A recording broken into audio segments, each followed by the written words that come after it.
চলতি অর্থবছরের প্রথম ৬ মাসে সরকারের ব্যাংক ঋণ নেওয়ার পরিমাণ অর্ধ লক্ষ কোটি টাকা ছাড়িয়েছে।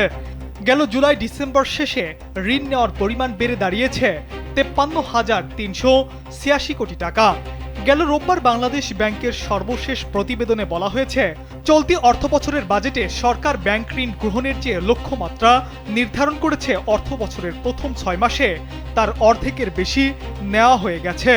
এ প্রতিবেদনে ব্যাংক ঋণের পাশাপাশি সঞ্চয়পত্র সহ ব্যাংক বহির্ভূত আর্থিক খাত থেকে নেওয়া সরকারের ঋণের পরিমাণও প্রকাশ করা হয়েছে।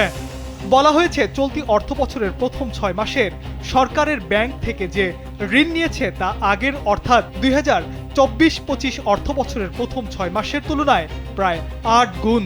চলতি ২০২৫-২৬ অর্থবছরের প্রথম ৬ মাসে ব্যাংক বহির্ভূত আর্থিক খাত থেকে নেওয়া ঋণের পরিমাণ দাঁড়িয়েছে প্রায় ৮,৮৬১ কোটি টাকা।